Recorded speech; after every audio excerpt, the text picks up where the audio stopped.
Welcome to the Rumble, Don Superi. Kita sebagai Don yang dianggap kalau dalam bahasa saya sebagai nahkoda harus paham ini situasinya seperti apa. Ya. Makanya dalam masa kepengurusan saya yang saya bangun adalah ulin, seserian, wareg. Ya kan? Pada saat bikin motor juga masihnya juga tidak hanya sekedar berpikir bisnis, tapi berpikirnya adalah bagaimana motor ini nyatu dengan sang pemilik. Dengan menyatu dengan si pemiliknya pun akan merasa bangga.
Bahagiakan istri pertama dan keduamu bersama Sign-Guard. Brother and sis, kita berjumpa lagi dengan Hey Bro MC Motorcycle Channel, konten permotoran terkeren di Indonesia yang tentunya bakal terus ditonton khususnya bikers yang ada di seluruh Indonesia. Dan dalam kesempatan ini kita mendapatkan special guest yang memang sudah kita nantikan ya. Beliau adalah seorang ketua klub Cosa Nostra MC. Ya, kita langsung aja perkenalkan.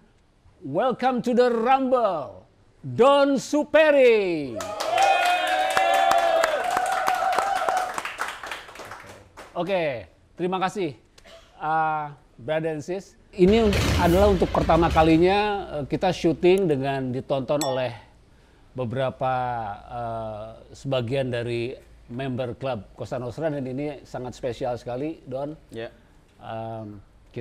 Konten kita disambut dengan dengan meriah lah ya. Ya, dengan meriah, terus antusias ya. Ya. Ini bagi saya sih kalau Cosa Nostra itu bukan ibaratnya adalah teman lama juga. Betul. Bagi saya pribadi. Betul. Gitu. Oke. Gimana Don? Kabarnya Don? Kabar alhamdulillah sangat baik. Oke.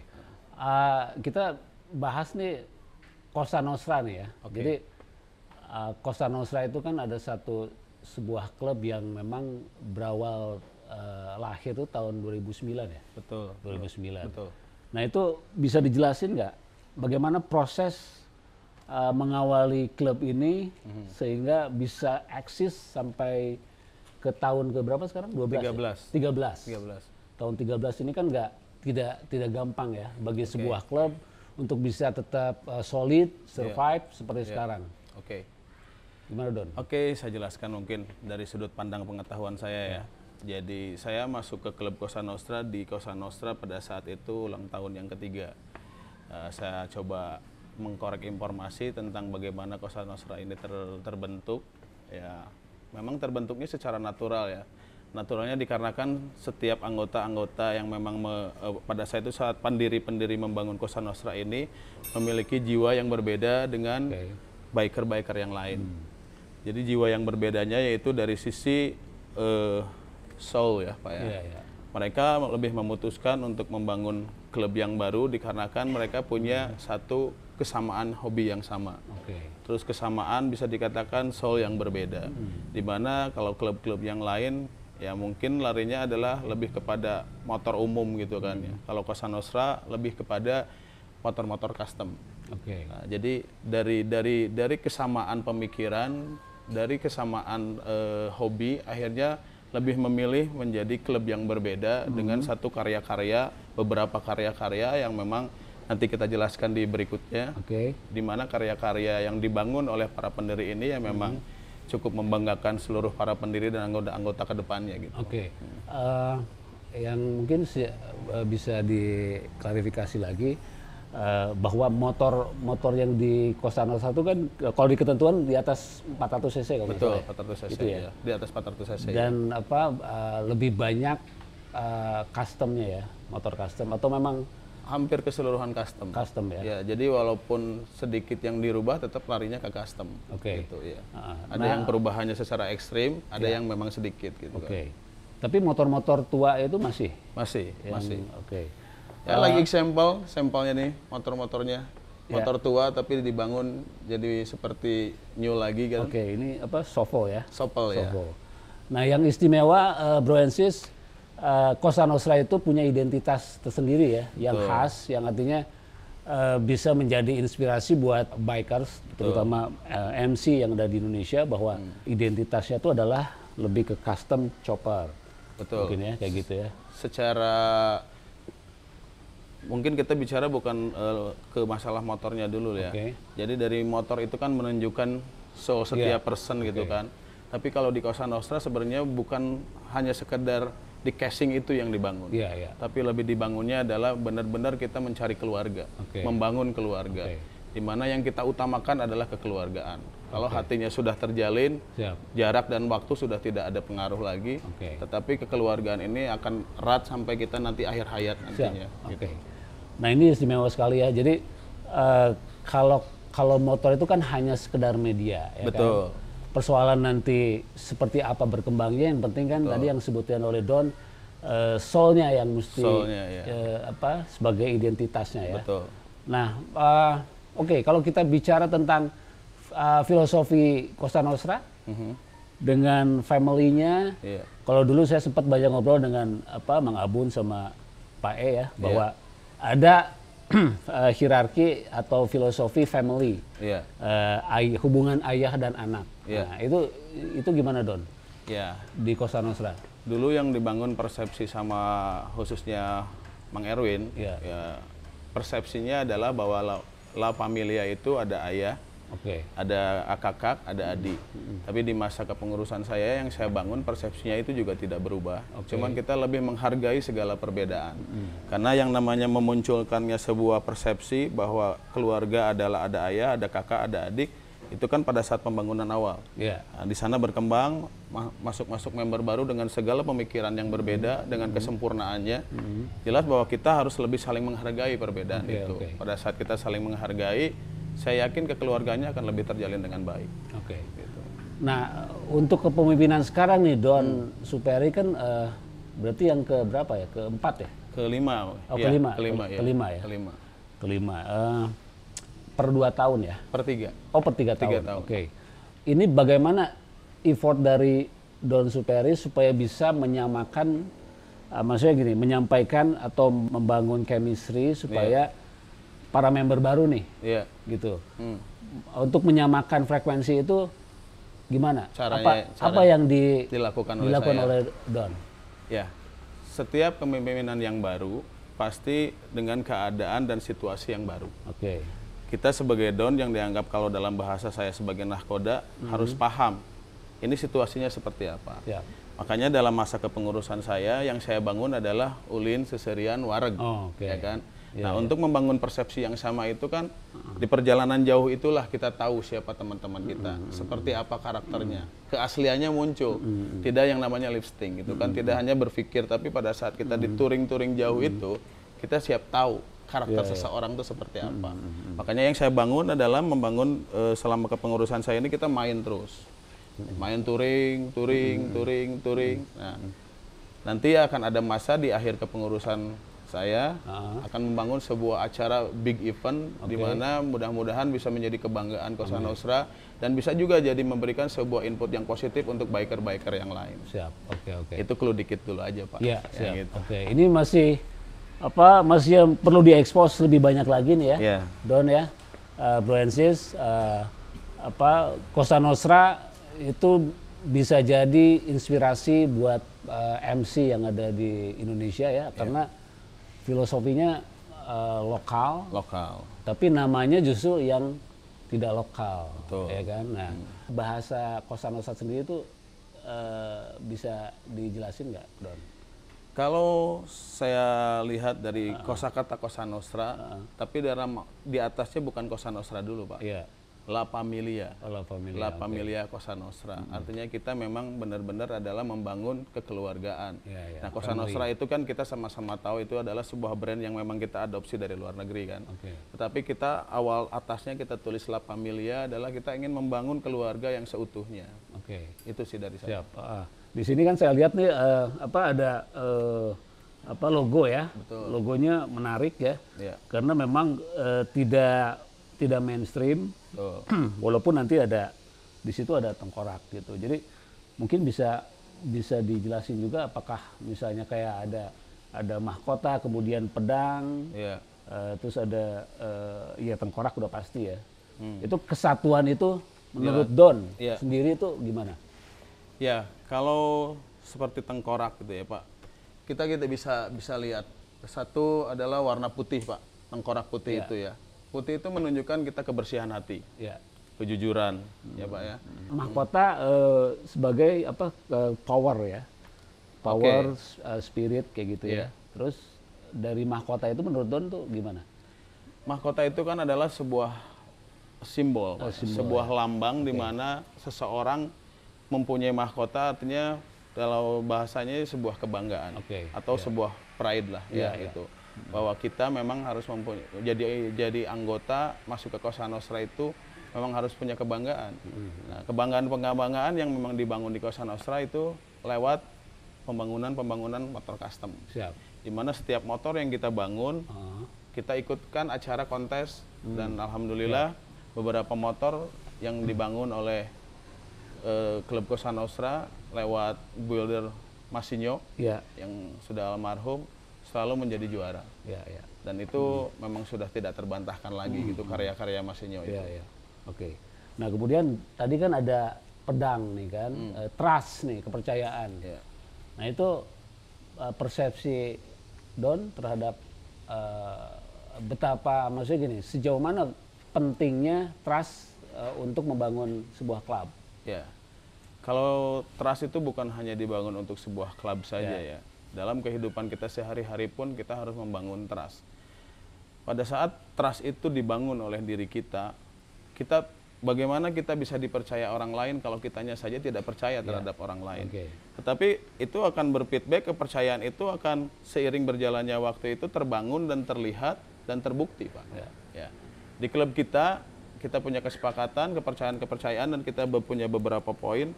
Pada saat ada beberapa poin yang dilanggar, dengan otomatis member tersebut kita keluarkan. Itu karena trust itu kan nama baik, Pak. Begitu nama baik pribadi dan klubnya itu ternodai, mau tidak mau juga ya kita nggak mau punya keluarga seperti itu. Yang terakhir adalah simbol dari tengkorak ya. Tengkorak persepsi umum kan persaudaraan ya. Jadi persaudaraan sampai tulang belulang kalau kata Pak E ya kan. Nah, itu gimana hubungan, maksudnya kayak tadi ya, mungkin dijelasin tadi yang soal relasi antara bapak anak gitu ya. Ya, itu sudah, pertanyaan tersebut sebenarnya sudah terjawab sendiri sama Mas Riri ya, bahwa tengkorak itu menunjukkan keabadian, Pak. Ya kan, bahwa di dalam gambar tersebut ada tengkorak bahwa kita akan bersaudara abadi. Sampai bisa dikatakan sudah tidak menggunakan kulit dan daging lagi. Artinya bahwa itu adalah keabadian, Pak. Thank you, brother. Sama-sama. Brother and sis, kita nanti lanjutkan lagi di segmen berikutnya dan pastinya akan lebih menarik lagi, lebih mendalam lagi soal Cosa Nostra Motorcycle Club ini. Selalu terus stay tune di channel terkeren ini.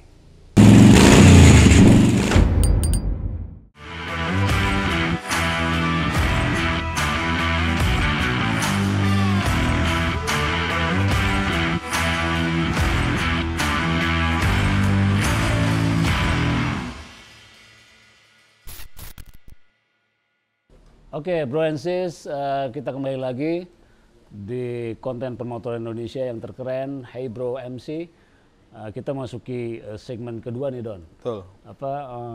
Oke, mungkin tadi saya terlintas pengen tahu nih, mungkin nanti audiens atau terutama bikers yang ingin bergabung dengan Cosa Nostra. Oke. Nah, itu kan berbagai klub pasti beda-beda rules-nya ya. Betul. Nah, kalau untuk Cosa Nostra sendiri itu seperti apa?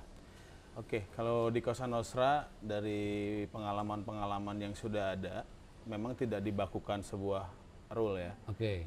Karena kita di klub ini tidak mau membangun jumlah. Oke. Kita yang dibangunnya adalah memang persaudaraan. Jadi sebelum orang lain untuk bergabung dengan klub kita secara disahkan ya, diangkat menjadi member, mereka kita ajak untuk bergabung main dulu aja. Oke.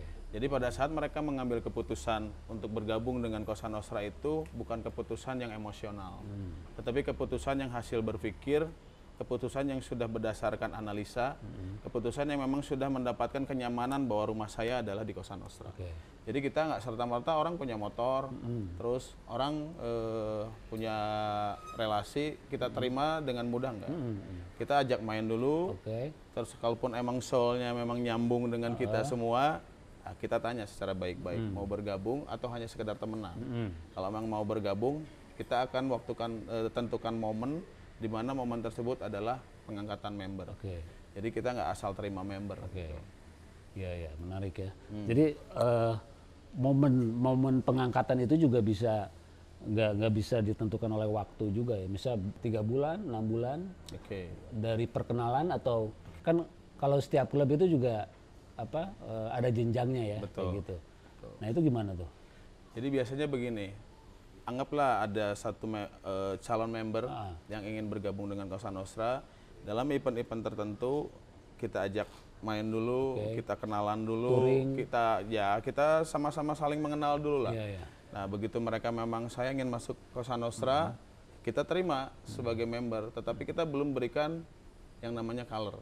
Nah, color itu diberikan pada saat memang ada yang namanya, biasanya ada satu agenda-agenda besar di Cosa Nostra, nah di mana supaya pada saat diberikan color ini, color tersebut akan merasa jadi kebanggaan si member tersebut. Jadi nggak asal kita terima terus kita kasih color, nggak kayak gitu. Jadi ada momen tertentu, ritual tertentu yang memang disesuaikan dengan kalender event dari Cosa Nostra ya. Kayak gitu. Nah itu Bro and Sis, kalau misalnya Anda ingin bergabung dengan Cosa Nostra, tadi sudah dijelaskan oleh Don ya, dan itu mungkin jadi informasi yang bagus untuk Bro and Sis. Nah sekarang kita bicara soal seorang tokoh yang mungkin saya juga kenal ya, Mang Erwin ya, Erwin Buhed. Nah sebagai fondatore, dan dia salah satu fondatore yang dari 11 ya? 10 Pak. Ya 10 orang. Nah itu ketika mengawali itu dari membuat logo dan filosofi gitu ya, apa yang ditangkap oleh Don? Artinya pesan-pesan itu kan sebenarnya yang lebih berat itu adalah yang menjalankan kan. Betul. Para Don yang sudah 5 itu kan. Kelima. Betul, yang kelima. Don itu yang kelima kan. Nah sejauh mana nih Don untuk bisa mengimplementasikan spirit itu? Saya mungkin akan jawab dari sisi logo yang memang dibangun oleh Pak E ya. Mang Erwin tuh kalau istilah di kitanya Pak E lah dipanggilnya ya.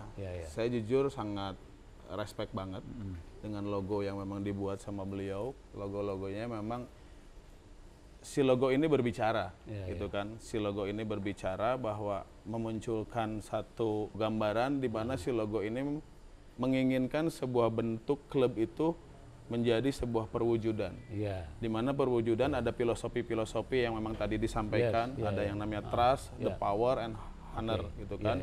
Yang keempatnya adalah pride gitu kan. Jadi memang si logo ini mencerminkan keinginan konseptor Pak E ini untuk dijadikan sebagai karakter di klub motor yang dibangun oleh beliau. Gitu. Nah si karakter itu akhirnya terwujud ke setiap person si bikers ya. Oke, mungkin itu kan karakter yang ideal, Ya. yang diharapkan. Betul. Tapi kan pada prakteknya tidak semua member itu bisa ideal dengan yang diharapkan oleh seorang konseptor. Yes. Tetapi si para member ini pun mengikuti harapan dari konseptor ini. Mau tidak mau bahwa logo yang dibangun oleh Pak E ini berharap si member-membernya punya karakter konsep yang memang dibangun tersebut. Yes. Gitu. Ya. Itu kan apa? Butuh perjalanan yang Butuh waktu, panjang, ya. butuh waktu. Dan ini tahun ke-13 bagi saya pribadi melihat Cosa Nostra itu sesuatu yang apa? Fenomenal nih. 13 Tidak mudah lah Ya, mempertahankan sampai 13 tahun. tidak mudah. Nah, oke. Bro Ensis, ada juga yang mesti diketahui juga Ya. oleh Bro Ensis semua nih soal custom, motor custom. Ya. Nah, selama kurun waktu 10 tahun ya, sampai terakhir 2018 kalau nggak salah 2018. ya. Itu di Jogja Custom Fest beberapa kali Juara, menang ya, juara ya. Dulu pernah ada yang punya Mang Abun ya, yang di custom oleh almarhum Sinyo. Nah itu keterlibatan Cosa Nostra itu penting, mungkin ya pastinya penting. Nah untuk meneruskan tradisi ini gimana, Don? Atau mungkin bisa dijelaskan selama perjuangan memenangkan setiap kontes itu? Ya, jadi kan member ini punya soul yang namanya memiliki motor custom, ya kan? Kenapa bisa dikatakan pada saat ikut kejuaraan itu bisa juara? Karena pada saat proses pembangunannya itu ada yang namanya berdialog antara maker dengan kita sebagai yang memang mau membuat motor tersebut. Nah, makernya ini adalah seorang seniman luar biasa, yaitu almarhum Mas Sinyo ya, di mana nama Sinyo untuk di Indonesia semua orang udah pada tahu lah ya, dengan karya-karya hebatnya. Nah, pada saat bikin motor juga Mas Sinyo tidak hanya sekedar berpikir bisnis, tapi berpikirnya adalah bagaimana motor ini nyatu dengan sang pemilik. Dengan menyatu dengan si pemiliknya pun akan merasa bangga. Nah, sebelum kebanggaan itu jadi wujud realita, ya kan, motor ini diikutkanlah kejuaraan. Pada saat ikut juara dan terbukti jadi juara, ya sama-sama tahu lah Mas Redi, andai kata Mas Redi pemilik motor, imajinasi yang dibangunnya juga jadi wujud. Setelah imajinasinya jadi wujud, masuk ikut kejuaraan, setelah ikut kejuaraan jadi juara, makanya juga kan pakai hati, Pak. Jadi juara kan, tidak hanya sekedar beda dengan kita membeli barang jadi, ikut juara apa yang mau dibanggain. Gitu kan. Ini proses perjalanan untuk membangun satu motor kan tidak sebulan 2 bulan. Ada yang bilang ada sampai 7 bulan, ada yang 2 tahun. Karena memang menyatukan chemistry hati, Pak, gitu. Gitu Mas Riri. Dan akhirnya kan apa? Dulu 2011, 12, 2011, 2012, 2013 dan 2018.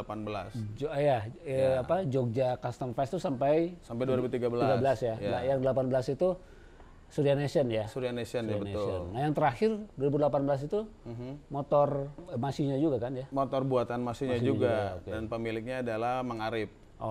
Di mana Mang Arif waktu itu ngebangun motor tersebut ingin dijadikan sebuah ikon kebanggaan sendiri dia.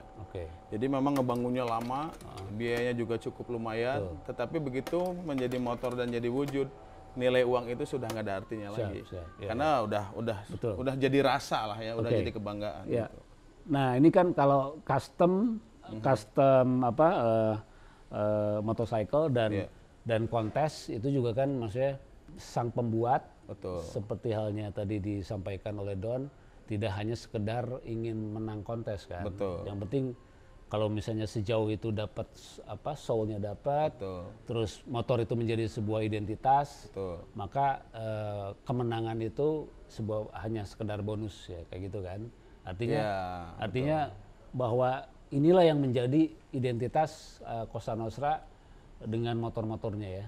Sebenarnya kemenangannya bukan sebuah bonus, tapi kemenangan yang sesungguhnya adalah si pemilik motor ini bersatu dengan motornya. Jadi dia setiap pakai motor dia kemanapun itu jadi kebanggaannya. Gitu. Itu yang paling utama, itu kita bangga memiliki motor yang kita buat berdasarkan imajinasi yang diaplikasikan atau diwujudkan oleh Boulder Masinyo. Nah mungkin ini saya juga teringat kembali ke almarhum ya, bahwa Masinho itu salah satu ikon dari Cosa Nostra ya. Betul. Seorang builder yang kalau di kalangan anak motor mungkin builder khusus dari Cosa Nostra ya. Betul. Ya gitu. Betul. Walaupun beliau juga membangun motor dari beberapa teman yang lain. Betul. Ya. Nah, Betul. sejauh ini nih ada satu, nanti kita mungkin bicara di segmen berikutnya yang lebih dalam ya. Saya pengen sedikit ke Don ini, pengen tahu soal rencana tribute to Sinyo. Itu sejauh mana? Maksudnya keinginan Cosa Nostra tersendiri memberikan satu tribute ke almarhum. Oke. Ya, dalam masa kepengurusan saya tadi saya bangun juga bahwa setiap kepengurusan itu berbeda suasana dan berbeda keadaan, ya kan. Nah, nanti kita akan ada acara besar di bulan Agustus, walaupun nanti kita akan bahasnya di episode berikutnya.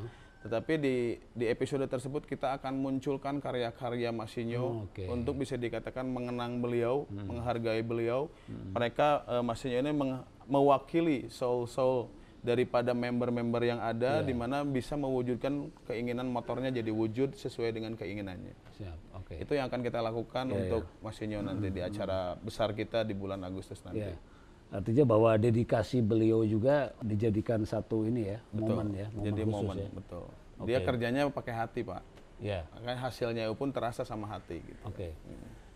Oke, Bro and Sis, pembicaraan ini makin asik nih ya, makin lebih asik, mendalam. makin dalam.